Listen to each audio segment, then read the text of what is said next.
Hey YouTube guys, we can't do the audio of the intros today because it's Stewart Heaven in it. It's Jimmy Page explaining Stewart Heaven. It's an interview from BBC. He's walking through all the bits right now. He's talking about the recorders, John Paul Jones out of them, and his idea, etc., etc.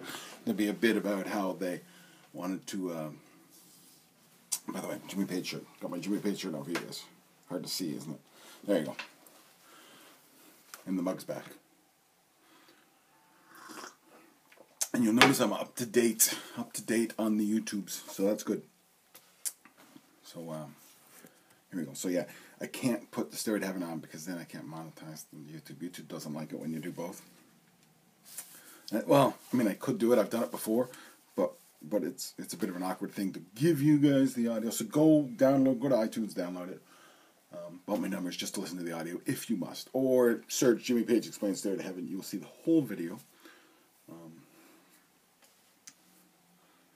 You know, yeah, I gotta get recording here, so I gotta go to.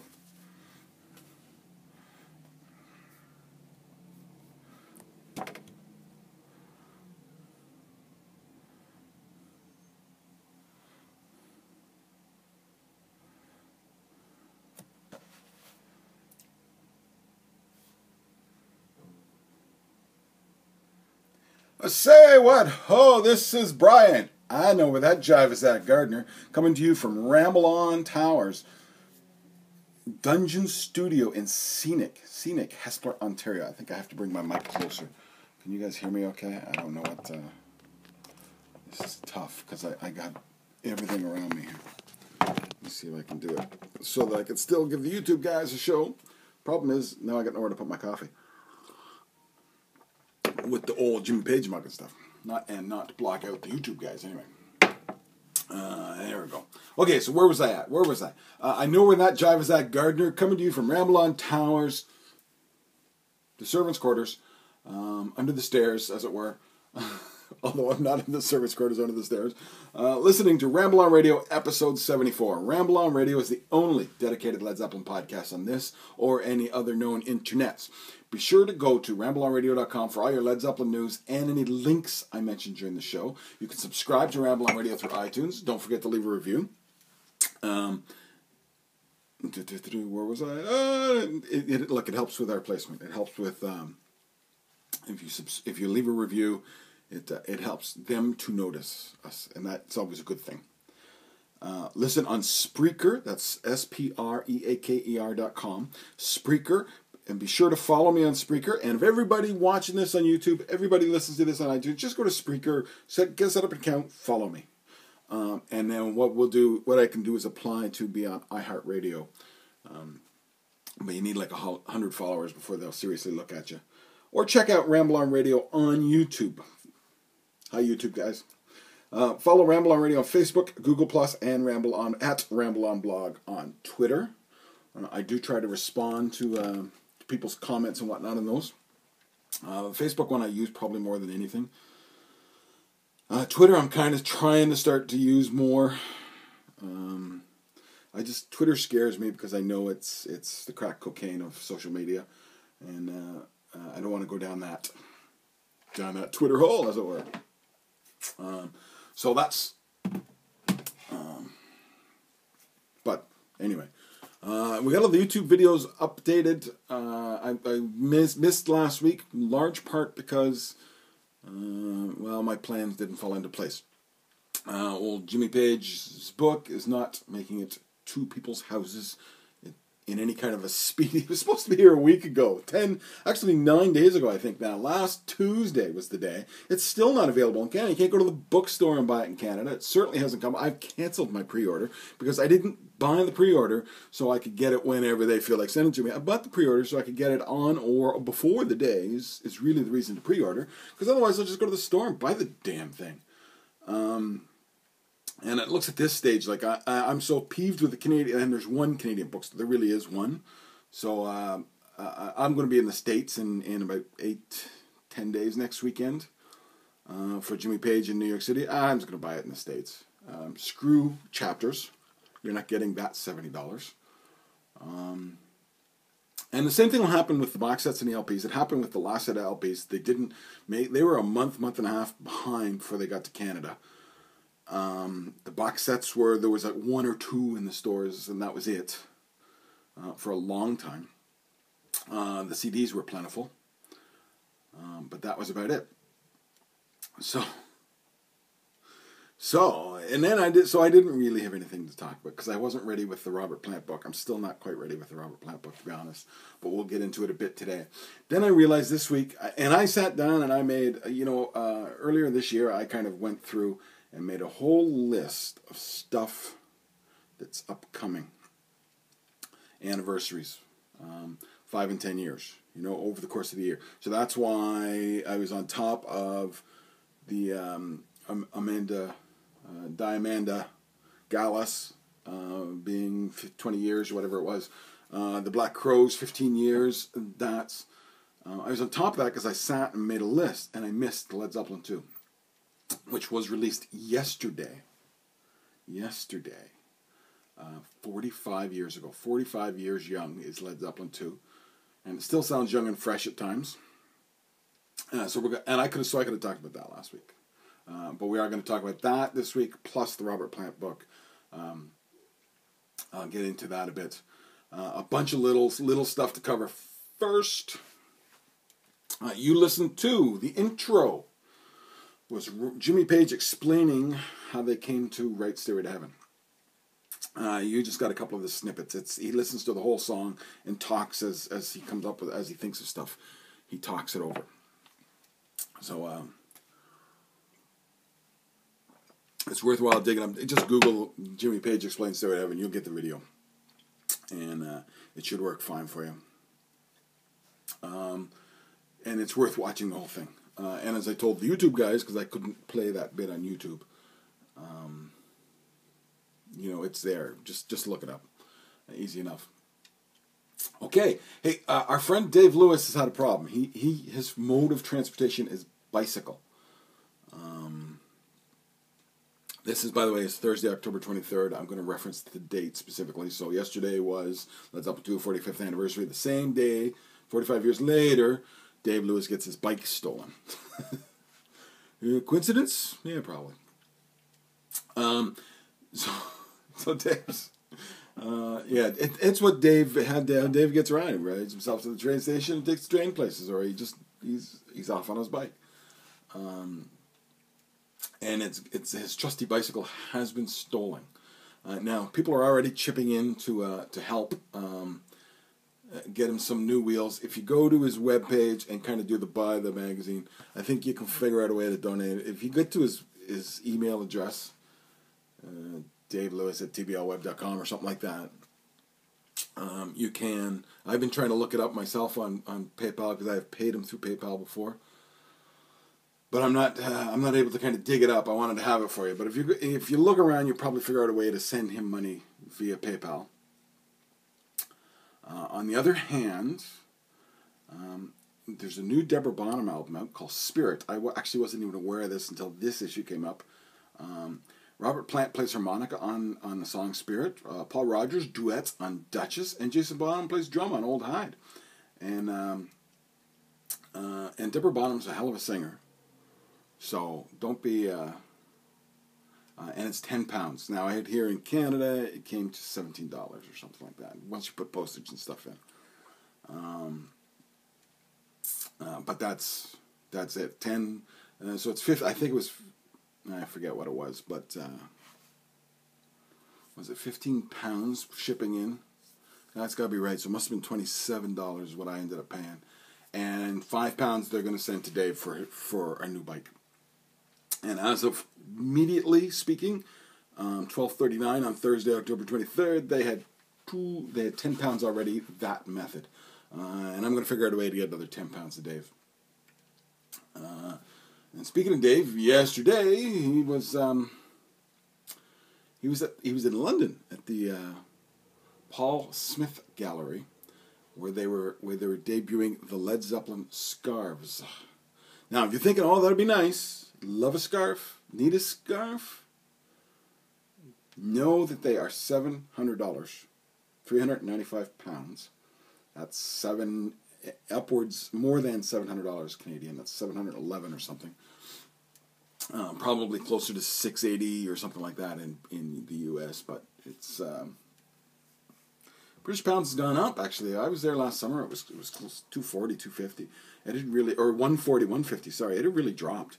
It's now back up at 180 to the Canadian dollar. So it's stuff from Britain's getting expensive again. For a little while there, it was kind of nice. However, even at $1.40 on the pound, 395 pounds, a lot of money for it. Now they're probably nice silk scarves. They're artistically done, etc., etc., etc. Lovely scarves, I'm sure. I'm sure they look fabulous, and they're big. They're like a flag, right? And then you fold it up and wrap it like a scarf. It's kind of got the color through it, and it wears differently than it looks when you fold it out, right? I'm sure they're lovely. I'm sure they look great on you, but I don't have a lot of places I can wear a $700 scarf to. And I'm sure Target will have them 2 years from now. The same scarves will be available at Target for $40. If Jimmy's book is anything to go by, right? First you get the expensive version out there, then you get the cheaper version out. I do hope that's the case, because I wouldn't mind having one, but it's got to be nice, and it's got to be at a price point that's doable. And 395 pounds just isn't a doable price point. Just like that kind of money, was it 600 pounds, whatever, for the book, was not a doable price point for me personally. There's been a lot of interviews. I talked about this a couple of weeks ago, but I'm way behind on the interviews, and I can't keep up with it. And I tried this way. I kind of got a message on Facebook from Wyatt. He said, maybe people would like to hear what you think of the interviews, though. And I've tried. It's just... there's so many of them, and they're long interviews. They're not 10-minute interviews here and there. So I've read a few. I'm more inclined to read interviews than watch interviews or listen to interviews, just because I don't sit still that long when I'm at home. If I have it to read, I can kind of, when I'm out and about, it's the way the world works for me.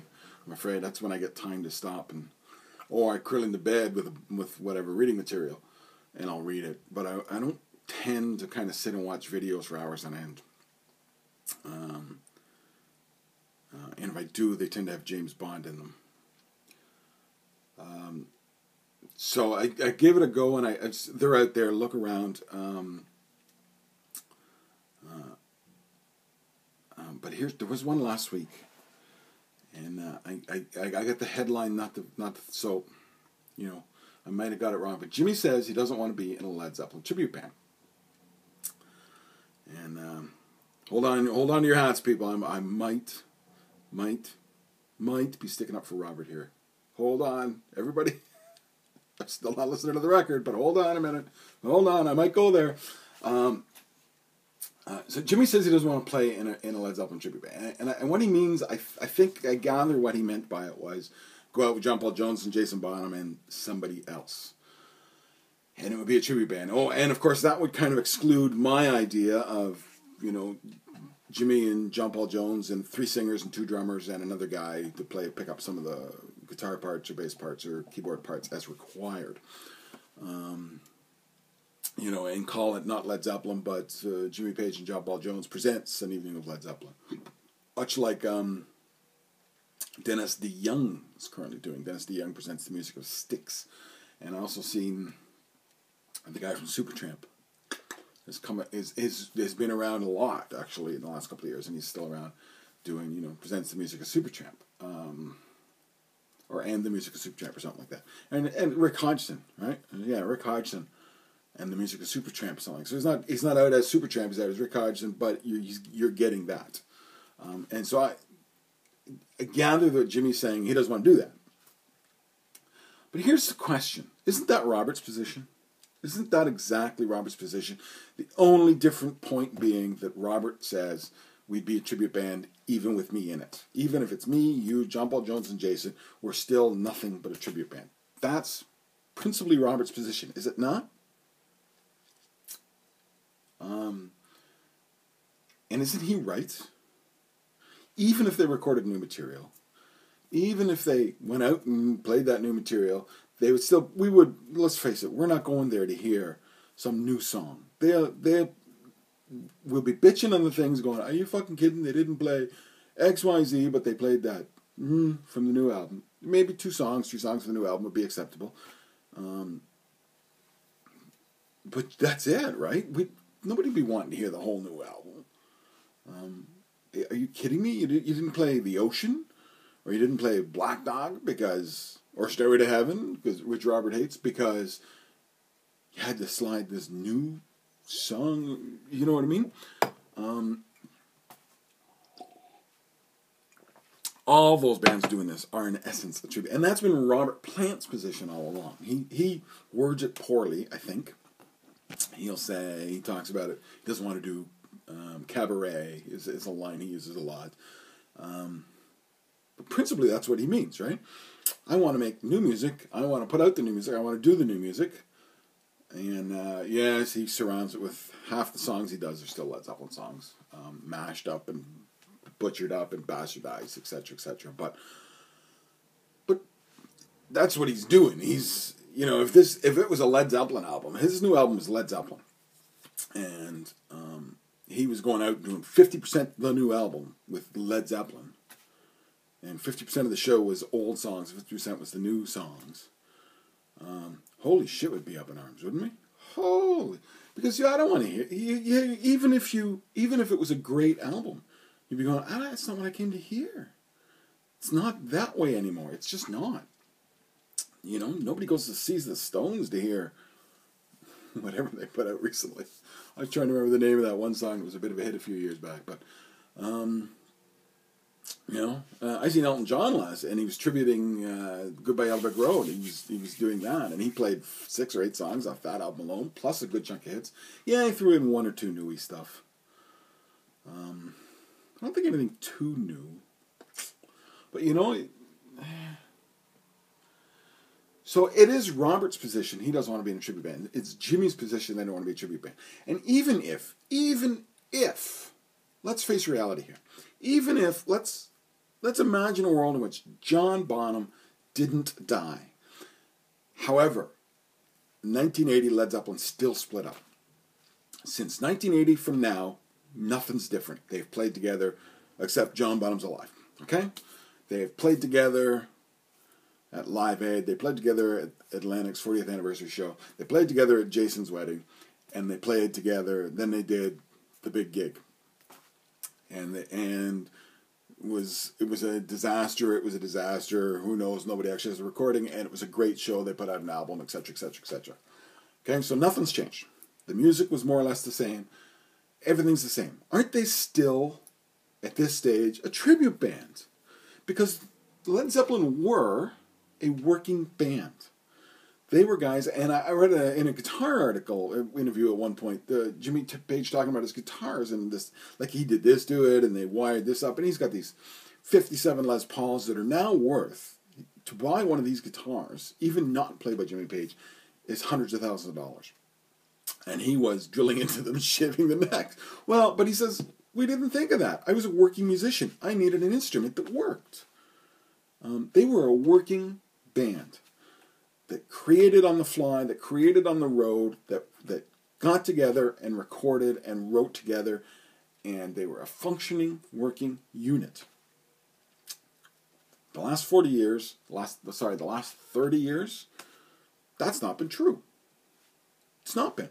And if nothing else changed, if John Bonham's still alive but nothing else changed, that's still the truth, which makes them a tribute band when they go out together. Right? Am I off?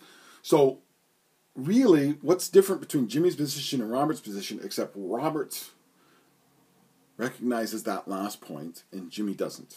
Jimmy thinks, if it's the 3 of us plus Jason, we're not a tribute band, we're the actual band. Robert's saying, no, we're still a tribute band. We may be a better tribute band, but we're still a tribute band.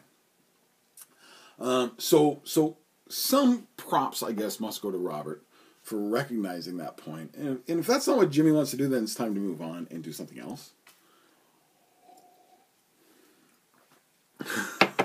Seems weird to say, yeah, hey, move on, dude. It's only been 40 years. So there you go. By the way, Jimmy's working on new music.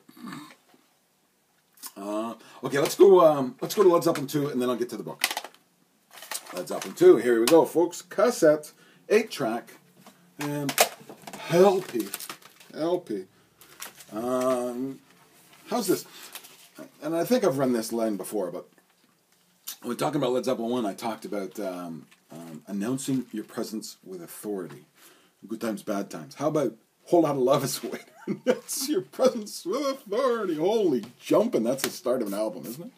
That's kind of that's put it on the turntable the first time. Go, holy fuck. Holy poopers, I should say. Not that other word that gets me an adulterating. So here's the set list for it. A Whole Lot of Love, What Is and What Should Never Be, the Lemon Song, Thank You. Heartbreaker, Living Loving Maid, Ramble On, Moby Dick, and Bring It On Home. It is interesting that even today when Robert's out doing his stuff, and he does, a 20-song set, and 10 of them are Led Zeppelin, Whole Lot of Love, Ramble On, and Thank You recently has made the set list. Those songs are likely to be there. And didn't he do What Is and What Should Never Be in a fairly recent tour as well? I don't remember, but definitely the three still get play and Robert play. So out of maybe 9 Zeppelin songs he'll do in a night, 3 could be from this album. Led Zeppelin 2.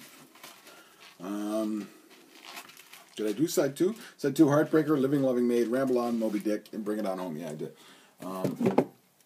Comparatively, by the way, the 8-track, one of my favorite games to play, the 8-track starts with Whole Lot of Love to Thank You. Whole Lot of Love, Thank You. Then the Lemon Song, then Heartbreaker. That's all over the place. Whole Lot of Love, Thank You. What Is and What Should Never Be, so side 1's now complete. Living Loving Maid, Ramble On Part 1, because that's the way 8-tracks work. Kids. What happened was, there's 8 tracks on this, right and left, 1, 2, 3, and 4. Big thick tape.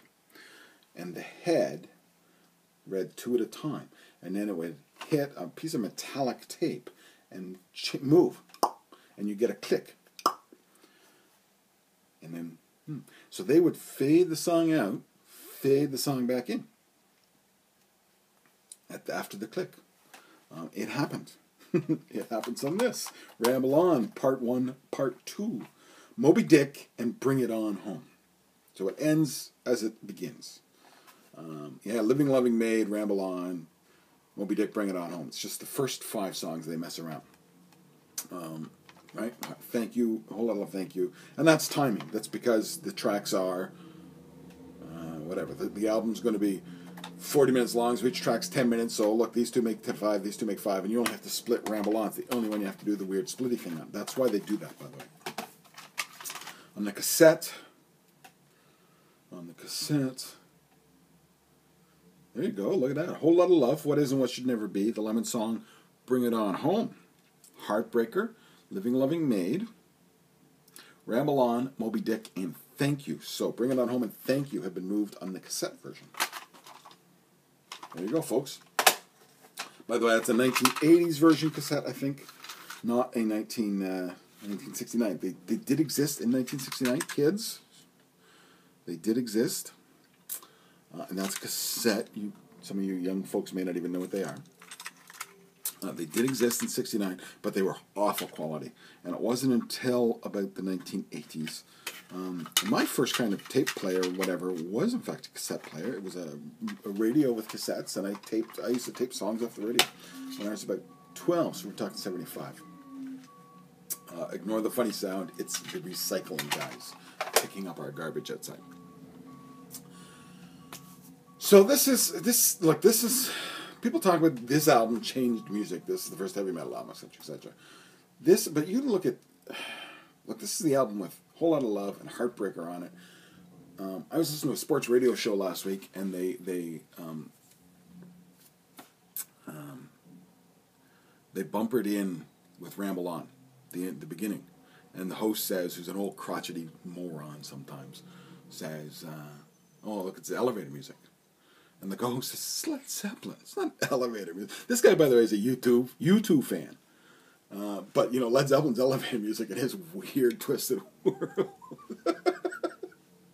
But Ramble On it just starts, it's never elevator music. Let's face reality. Anybody with any depth of musical knowledge understands that.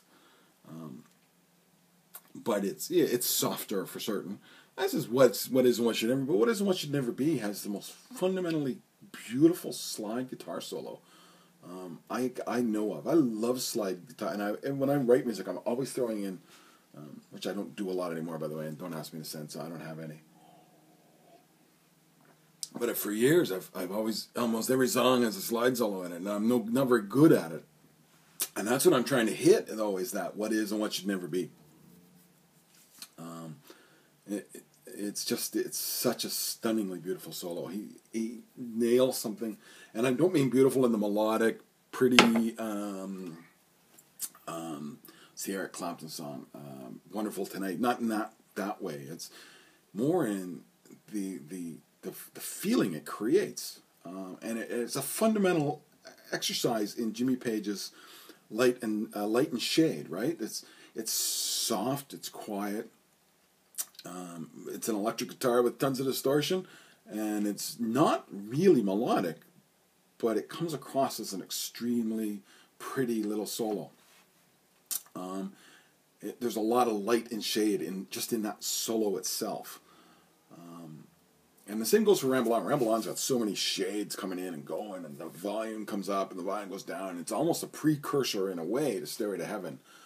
That's a bad example maybe, but in that, it goes acoustic electric.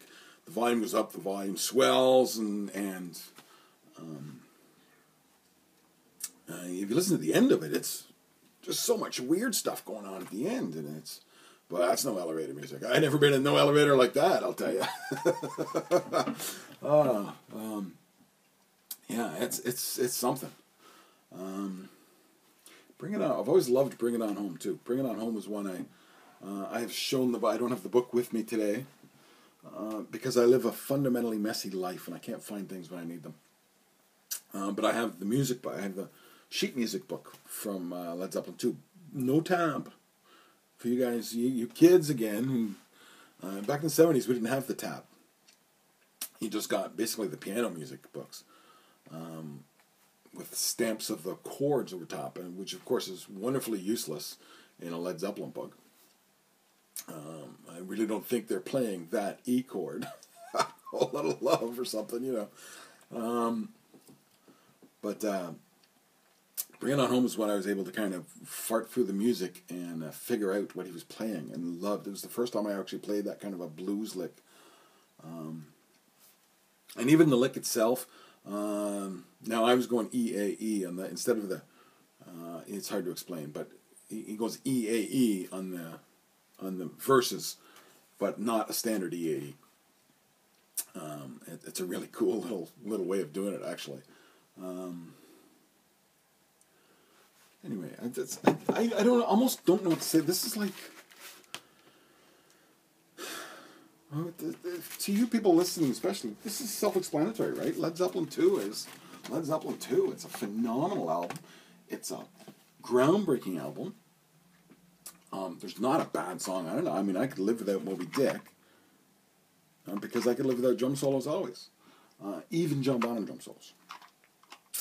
Although Moby Dick's not offensive, it's not the worst of these sorts of things by any stretch. And really, it's shortish, so it's not like it's a 40-minute version or something. Yeah, he does a 2-minute little drum bit, so you can live with that. But I've been showing everything. I do the CDs in the car. I bought the updated CD, right? So it's in the car, and you guys remember we talked about that a bit.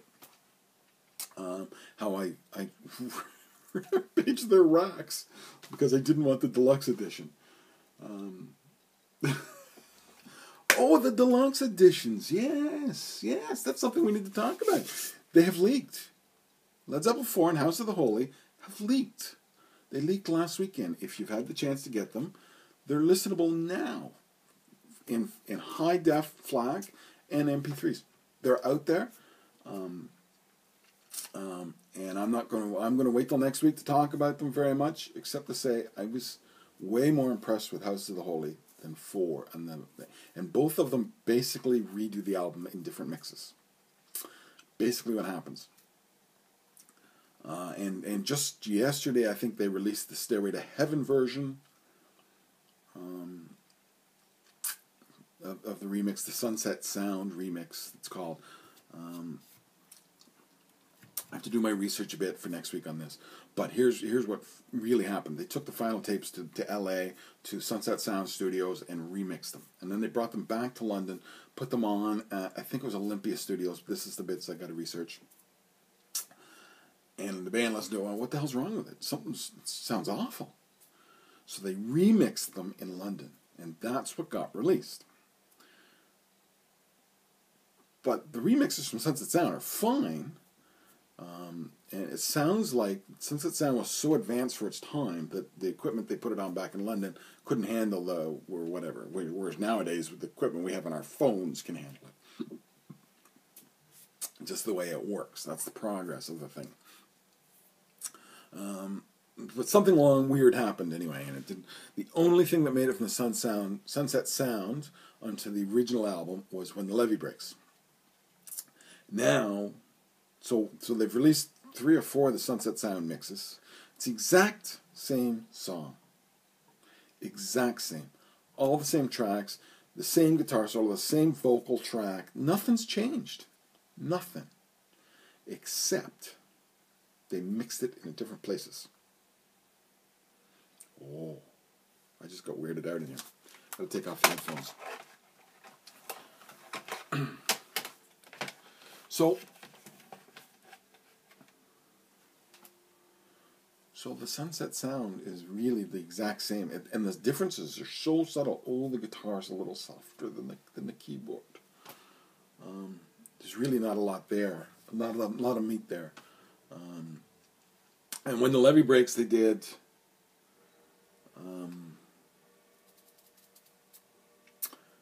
the London mix they included. Now, there is a different mix of Black Dog, which we've all heard. It's been out for a while. There is a different mix of and then there's the acoustic version only. The acoustic instruments, no vocals, for Black Country. What I want to say, Battle of Evermore and Going to California. That's what you're getting on those, which is interesting. But it's a bit of a one-off listen. If you're in a Zeppelin tribute band, it's going to be handy. There is no denying that. All right? I'm getting... Hey, YouTube guys, sorry. I'm kind of getting the sun in my eyes and stuff here. And I'm also sorting out my book. I have a few quotes. I have not reread the book in its entirety, and I need to do... I had put it aside because there was discussion of getting an upgraded version, which I didn't get. There was discussion about getting an interview with sorry, I'm gonna go right to the beginning with Dave Thompson, and that doesn't sound like it's materializing. So I'm a little late getting back to this book. So look in the next week, and I'll mention next week. I'll try to remember to mention next week whether I did. I got to get a review up probably this weekend, and I'll be as comprehensive as I can on it. And but the book is called Robert Plant, The Voice That Sailed the Zeppelin. Go to rambleonradio.com, click on the sidebar at amazon.com. You can buy it there, and a few of those pennies which you spent will wind up here, which I would say I'll buy a bicycle, but actually I do need a bike. I ride the bike a lot. I have what they call a hybrid. I need a road bike. But don't worry about that. Really, if you guys were going to drop a bunch of... I need some way to record this video-wise. I need a good video camera that goes direct to YouTube or something. Anyway, I want to...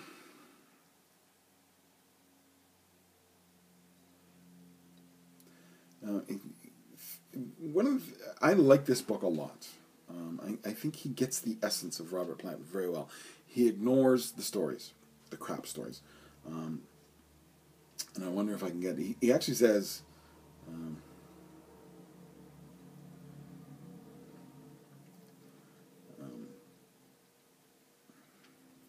something along the lines of... You know all those stories about the band on the road, the shark, and people who've listened a long time know I have no patience for books that cover the shark story.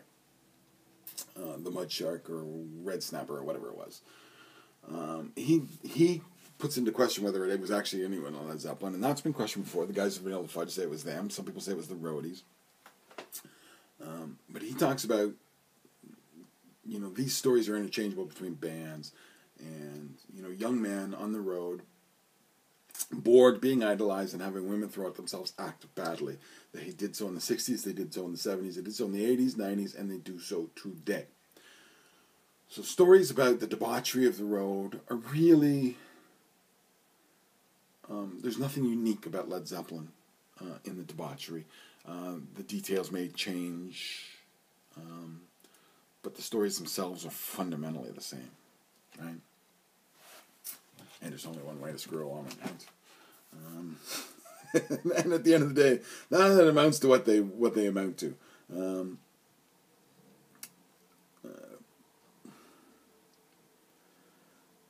So, I think he gets some stuff fundamentally wrong, though, too. He talks about Plant moving on. I don't know. I have to find my quotes. I have some quotes dug up. And this is a way more interesting way to go, I think. So he's not looking at Robert Plant, what did he do on September 2nd, this is what he did on whatever, right? He's more looking at why did he do it, and how did that feel, and so he's almost psychoanalyzing him a little.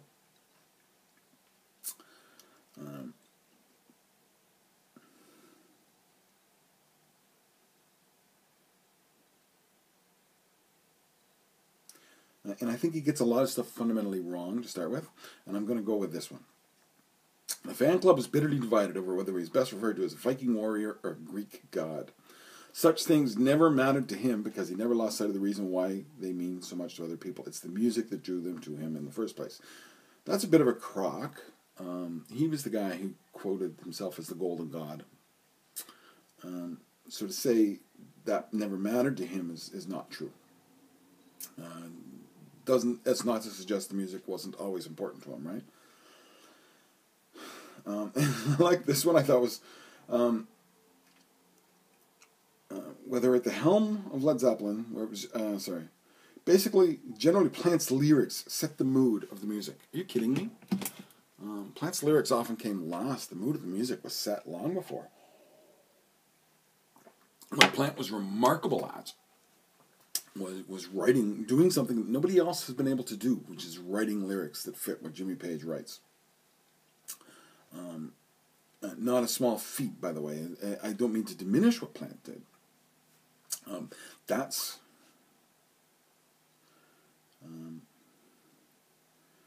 Okay, so here we go. I want to get into some of this stuff, though. Here's a number of quotes that kind of gets the essence of the book, of where he's coming from, right? It was John Bonham who sat next to him this is after the death of Carrick Pendragon Plant, his son. It's John Bonham who sat next to him on the hastily arranged flight back to London, and then for the drive up to the farm. There the boy was buried at a funeral where Bonham was the only one of the singer's bandmates or management to even bother attending.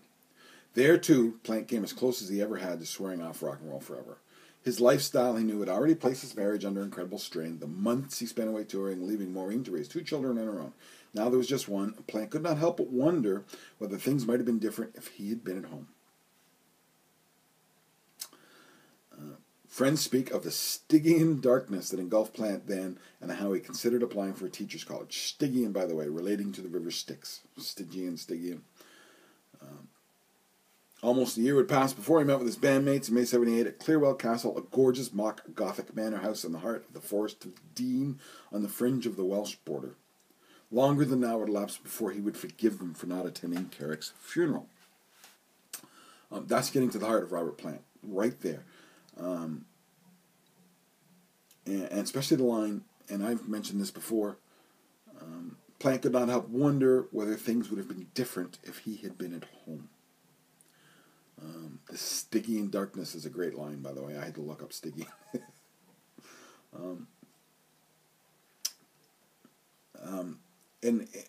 And the bit about not forgiving the band for not attending Carrick's funeral is really understandable. Now, the very person who stood alongside, and this is a page later, now, the very person who stood alongside him throughout that terrible night, providing much of the glue with which he repaired his shattered psyche, had himself been taken away.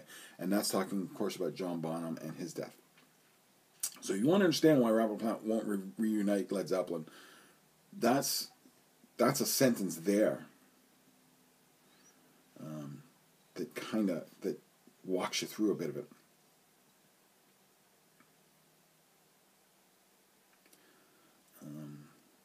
Moving on a bit.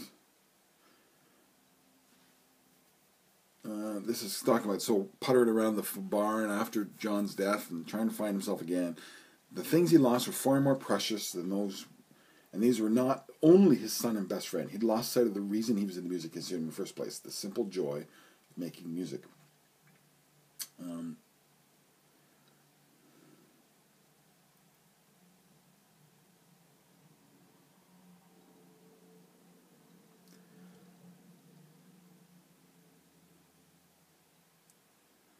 I think there was a part here. I wanted to get to this. Mythologies are the beliefs that politics and religion try to suppress. Folklore is the story of the people, not their leaders.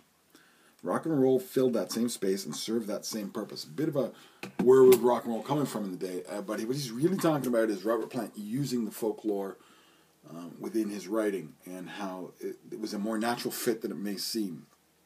The Vikings and the war stories and whatnot. In that the folklore and the rock and roll music serve the same function within the society, and that is to be the folk stories, the story of the people. I have to figure out what I just wrote here.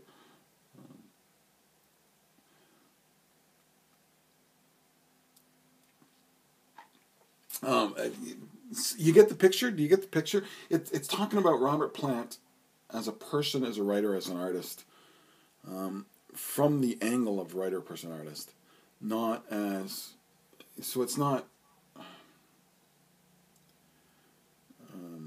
It's not Keith Richards' Grandpa Gus taking me across the river to buy chips. It's more. Why did Robert cross the road? Not who did he cross the road with? I guess is the way of putting it. So I found this a really easy book to fall into, and it didn't trot over the same boring path. And when it did, it tried to take a different angle on them. Now I like. I'm drawing such a blank on his name. This is terrible, isn't it? So I'm going to go back to the beginning here. I like Dave Thompson's writing a lot. I've said this before. There's a book out called I Hate New Music, the Classic Rock Manifesto, in which Dave opines that the death of good music happened somewhere in the neighborhood of 1978 with the massive sales of Boston Fleetwood Mac Rumors, Frampton Comes Alive. That at that point the record companies became, and before that they were record companies. They were about the record, emphasis on record. After that, they became emphasis on companies. They started to be run by accountants who saw nothing but the sales. And before that, they basically were about the records. You release, everybody makes a little money. You release the record, you let the artist do his thing, you release the record, and everybody makes a little money. After that, they became much more about making everybody makes money, and a lot less about letting the artist do what the artists do. So, I'm getting a weird echo out of my headphones. So I really like this guy's writing, and he's got a sense of humor about him. I think he's way off base on some stuff. For instance, Robert Plant's last five albums are better than any 5 albums in Robert Plant's career. Which is to say, Dreamland, Mighty Rearranger, Raising Sand, Band of Joy, and Lullaby and the Ceaseless Roar are better than, as a group of five in a row, better than the 5 in a row of Led Zeppelin 3, Led Zeppelin 4, House of the Holy, Physical Graffiti, and Presence. For that matter, better than 1, 2, 3, 4, and House of the Holy. I would tell you, I would go Physical Graffiti, Presence, Into the Outdoor, Pictures at 11. Well, maybe you got to throw the Honey Drippers in on that one, though. But, you know, it's just not a defensible position. It really isn't. But he makes it. He really likes the new stuff. I don't, so that's where probably our point of difference on that. But I really think he gets to the heart of why Robert Plant won't continue on with Led Zeppelin. And you know, and I sit here and I beef about Robert Plant a bit. But my bitch is not that he won't do Led Zeppelin. I don't care if he does it or not. He's more than welcome to not do it. It's more how he handles that I find annoying. But I'm not going to go there. That's just an aside. For those who are sitting going, you're an asshole, who think that, who hear me week in, week out, and think that I dislike the fact that he won't get together with Led Zeppelin. That's not the point. The point is, I understand fully why he won't get. And that bit I just read about his son's funeral, John Bonham coming down, and now John Bonham is dead. That's at the heart of it. In my mind, it's and I've argued this a long time back on this show. That's at the heart of it. And I think Dave Thompson tries to get at that hard with more depth and detail than I ever have. But ultimately, if you're a Robert Plant fan, if you're a Led Zeppelin fan, this is a really good book. This really looks at Robert Plant from a different angle, really looks at the band from a different angle. You will disagree, almost guaranteed, with some of his... At some point or another, you're going to disagree with some of his conclusions.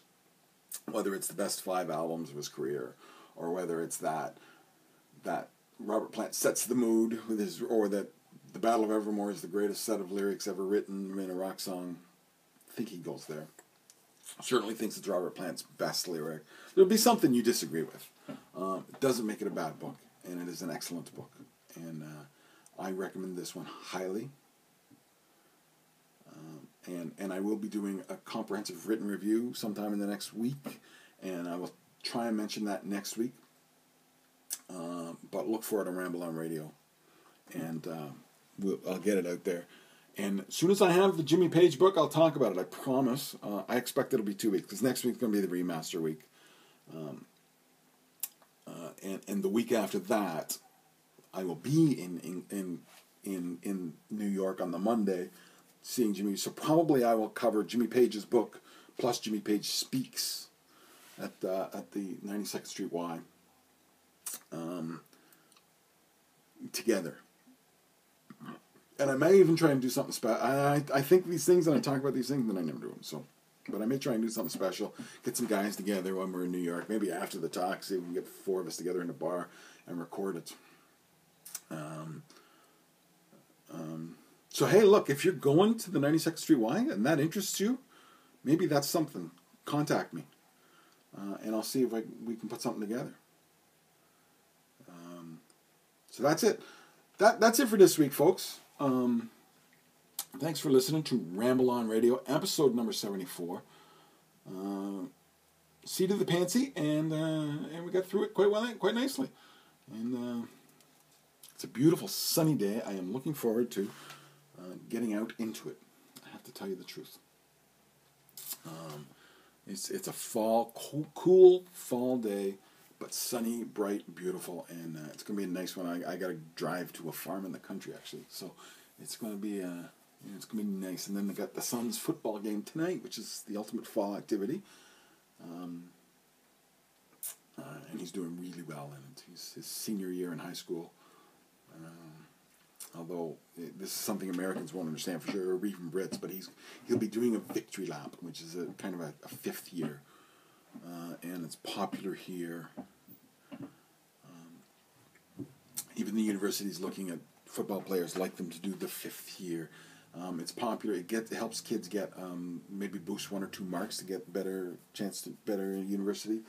And up until about 10 years ago, we had 5 years of high school. Grade 13, if you were going on to university, was required. They knocked that down, but the kind of mindset here is you really need 5 years to go to university. And I've been at parties and had this argument. People say, no, they're too young. They're too young. They're too young to be off to university. And you go, they're not too young after 4 years in high school. Everywhere else in the world, but it's so ingrained in here in Ontario in the psyche. People do it. So he'll be doing a 5th year, and likely will be getting looked at by the local universities for his football playing, and we hope for his schooling as well. But anyway, that's tonight. Big game tonight. Big last game of the year, and 2 undefeated teams, etc., etc. So a busy day ahead, and so thanks for listening. I'm glad I got this in. That's it for Ramble on Radio, episode 74. Check rambleonradio.com for notes in this week's podcast, Led Zeppelin news and reviews, and any links I mentioned in today's podcast. For instance, if you go to the Facebook page, actually, I have a link to the Dave Lewis, the Deborah Bonham, and if I ever find, probably tomorrow sometime, I will try and find his or tonight, much later on tonight, I'll try and find his PayPal account address, and we'll go from there. And I will try and get that on the page, as well as the full review of the Robert Plant book. Follow Ramble on Radio on Facebook, on Google+, and at Ramble on Blog on Twitter. You can subscribe to Ramble on Radio through iTunes. Do not forget to leave a review. Please leave a review. It helps with placement. Listen on Spreaker. Please go to Spreaker and follow me. It just helps. And check us out at Ramble on Radio on YouTube, and please leave the ad running. Hey, look, if enough people watch it on YouTube and leave the ad running, if I see money coming in from YouTube, I'll buy a better camera to video. I can justify the camera. Instead of today, it's on my friggin' wife's iPad. I'm going to have to get it off really fast, because she's going, what the heck is that? Thanks for listening to Ramble on Radio, episode number 74. See you next week, where we discuss Led Zeppelin 4 and Houses of the Holy, the remasters. All right, this day is finally here.